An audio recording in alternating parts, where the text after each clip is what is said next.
Buyers, they make an emotional decision based on what they see. And so if the house is nicer looking, they're gonna have a stronger emotional reaction to the home.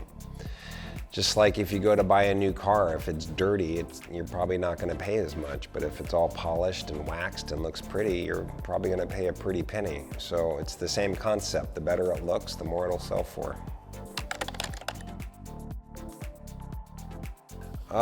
Well, the funny thing is, we've been doing these makeovers since 2000. Well, ever since I've been in the business. It's a natural phenomenon that happens. That if we see a property and we know that painting the window shutters is going to add value, we just have to tell the client. So as far as making money, no, we've never in 21 years made $1 off doing a makeover for somebody. Above and beyond the commission. Above and beyond the commission. We refer all of our guys, our crew, whatever they need. We usually have those people, but we do not make money off those services. None of those vendors have ever given us money in 21 years, and nor have we ever asked. And the homeowner is welcome to use their own people if they have them. Yeah, correct. We are not married to our people, but our people do know what we expect and like, and they're almost on autopilot. We've done it so many times. But no, we're not motivated by money to do the makeover. It's simply it's just a natural thing for us to want to improve somebody's house if we feel like there's value there. Yes, and we end up making more when the house sells for more. And it's fun. We like doing it. We like to design and play with the house and make it look pretty, and we keep our guys working, and they have families, and there's a lot of people involved in the process that benefit, not just the homeowner.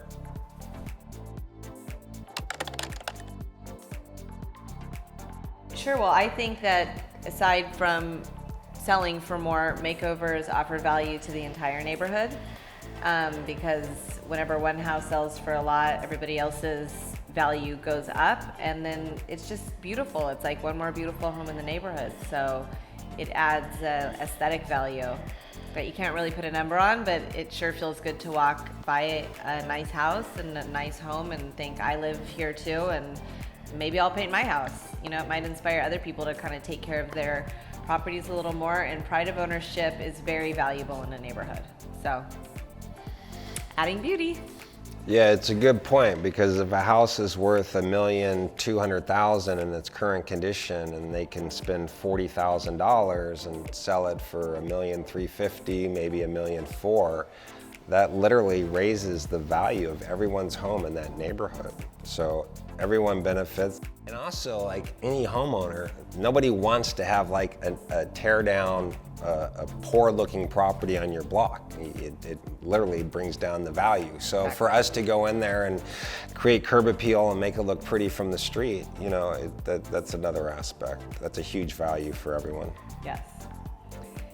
I think a tear down is actually pretty obvious. It's just the whole property throughout is just needs to go, and making it look nice just to add value temporarily that's not something that we would even try and do. We don't run across too many tear downs, but I think the decision is ultimately, does the house have any charm? Is it currently in move-in condition, but it just needs to be upgraded because it hasn't since 1970, but it's been kept in great shape? There's a lot of variables that go into it, but a tear down is pretty obvious. It's a pretty obvious thing. And it actually benefits us to sell it as a tear down, because we could just sell it to a developer, and then the developer buys it. There's no inspections, there's no nothing, and then we get to resell the developer's home when they build it. But again, if we can take a property and keep it from being a tear down and add value, that's always our motivation. The motivation is never us or the commission, or it's always the best interest of the client.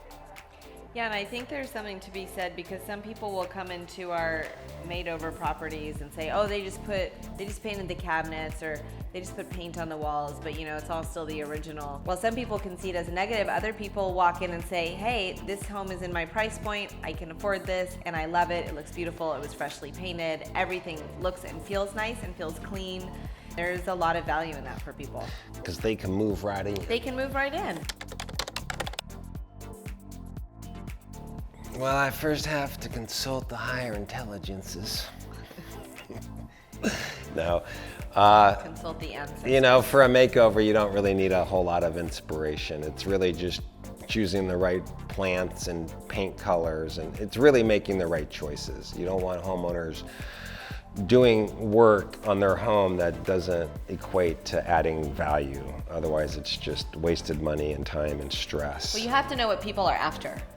You have to know like what's trending, what's an overall style that appeals to everybody. For a long time, it was the white houses with the white kitchens, and then it was sort of the white houses with the black shutters, like a Cape Cod style.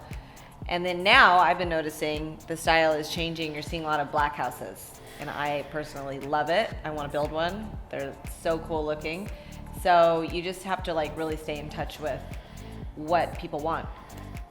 And work with the home. You know, you gotta Yeah. work with what the home is giving Right, you. 'Cause exactly. I think that's a great point. Like the home should be the first inspiration. You know, you're not going to go into like a Spanish and try to make it a modern. You've got to like talk to the home. What is the home telling you? And And the neighborhood hope that can you be are inspiring. inspired. Yeah.